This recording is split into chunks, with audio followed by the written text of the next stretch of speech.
For the time being, it's time to put the spotlight on corporate conversation. And we have Mr. Vimal Kejriwal, Managing Director and CEO at KEC International, joining in. Mr. Kejriwal, always a pleasure to have you in. So much to discuss, as usual, on the business, on the sector. So let me distill this for our viewers in terms of three key highlight areas that we want to focus on. Of course, we want to understand the impact of the GST cuts on your business. I mean, of course, entirely B2B, but how does it play out? Is there any implication? There's some concern in the market whether the government's pivot towards consumption, whether that means lower capex. So then are orders at risk? And finally, again, GST related, EPC contracts are going to be taxed at 18%. So what does that mean? Let's understand and find out. So, Mr. Kejriwal, it's all GST related, right? Step by step. So let's start with your first interpretation on these EPC contracts being at 18%. And overall, I mean, it's all a pass-through. I guess you get input tax credit for everything. But is there any change, positive or negative, from your lens? Surbhi, good morning. See, first of all, almost I'll say every contract of ours was at 18%. What has happened from 12 to 18 is small contracts which were very, very, I'll say, labor intensive with a lot of sand supplies, other items which were at a much lower taxation. So there were very few contracts. At least I don't think we had any contract at 12%. So it effectively does not apply to us or to any of the large contractors that the GST change from 12 to 18 applies. I don't think it applies to, at least I have looked at all my contracts, it does not apply to any one of them. We didn't have anything at 12, number one. Number two, I think the major benefit for us in the GST change would be on the duty reduction on cement, which would help us on the inverted duty structure. Today, if you look at my balance sheet, we have got close to around 500 crores lying on GST input credit. And most of it has been happening because we've been paying a higher duty on the input and we've not been able to set it off. Now that the duty on cement has come down, and which is where our major input credit reversal was pending, that would definitely help. One is on the balance sheet side. Second is also on the cash flow side. Now that you will end up paying 10% less on the cement procurement, I think that's one major item which I'm saying. Third piece which I think we can see is that with the reduction on duty on the solar side, there could be some better economics on the solar side for the developer and resulting into better economics for the EPC. I think very broadly those are the impacts of GST for us.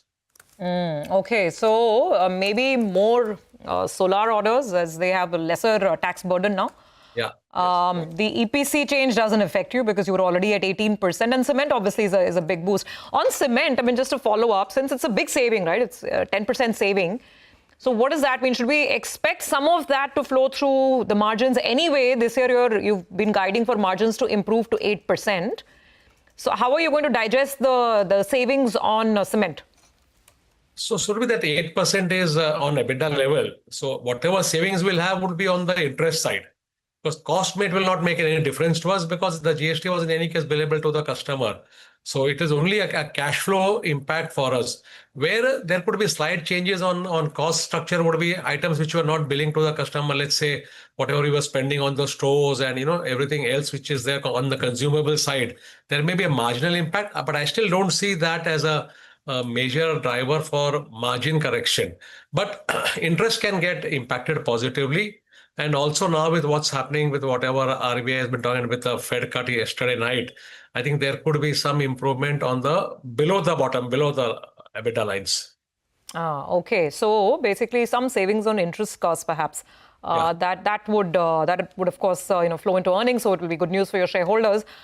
So the other concern, and this is a wider debate though, I mean, the finance minister in her response to that question, when we had that conversation with her, she was very committed to capex. She said, whatever I've committed in the budget on capex, we are not pushing back or pulling back from that at all because of the GST cuts.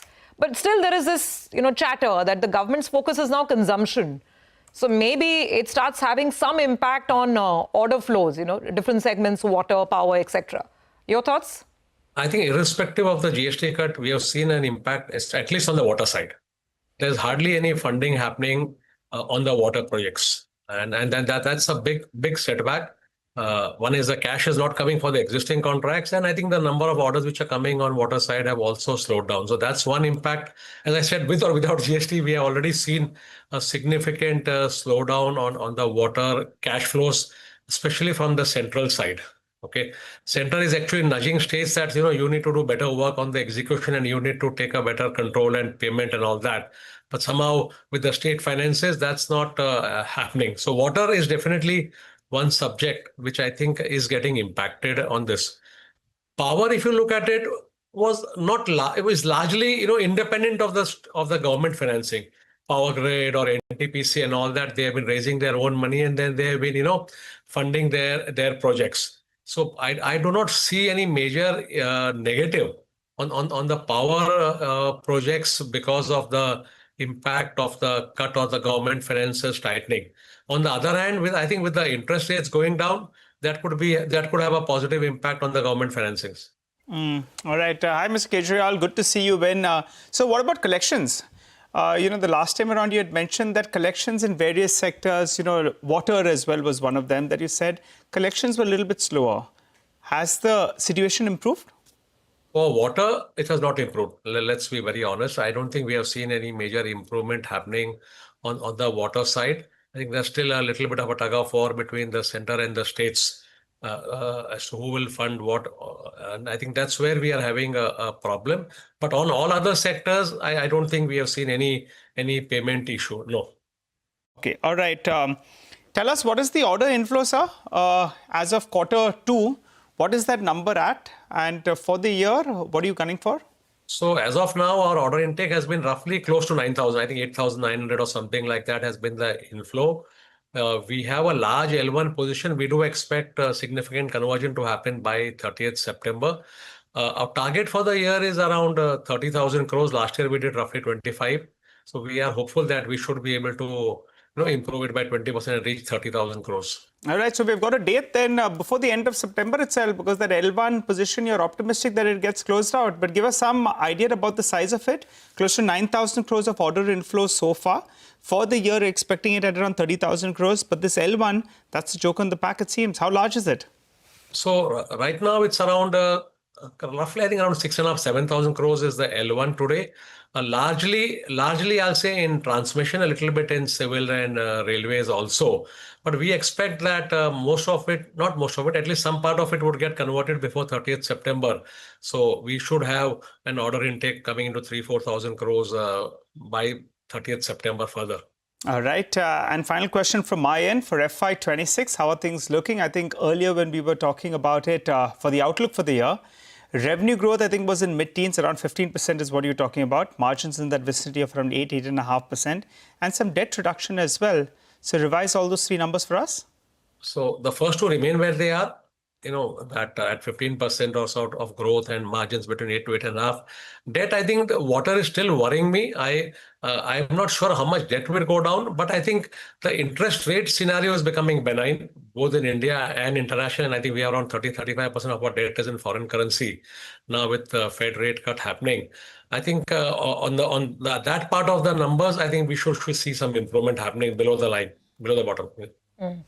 Mr. Kejriwal, before we let you go, I just want to go back to that point on water. So my question to you was more in terms of awards. This whole debate between government focusing on consumption versus capex. So when you say that financing from the center side is going down for water, and that's an ongoing issue. I mean, you've been explaining that to us, that the onus is on the center, wants the onus to be shifted to the states, so they can start financing and clearing the dues as well.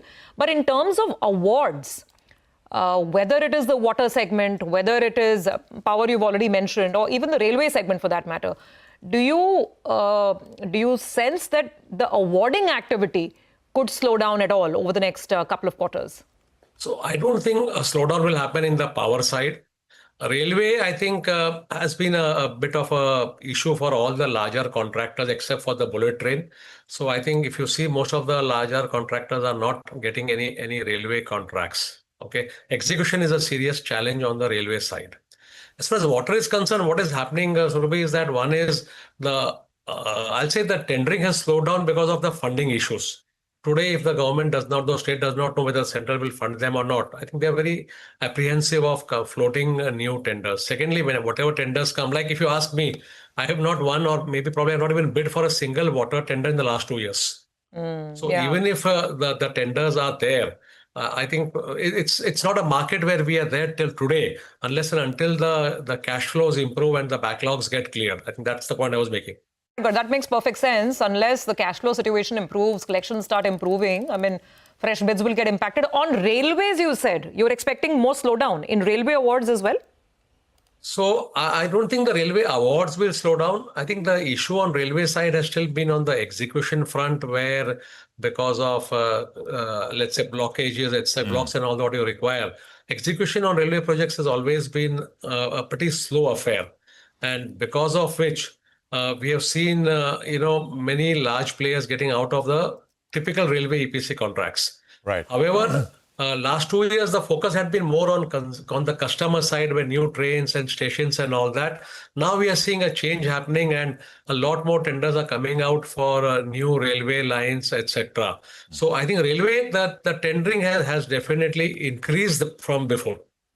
Absolutely, and I think you've been, Mr. Kejriwal, you've been telling us that you've been a little cautious on the railway side on your own part, as of some of the other bigger players as well. Thank you very much, sir, for joining us. It's a pleasure having you here on CNBC-TV18.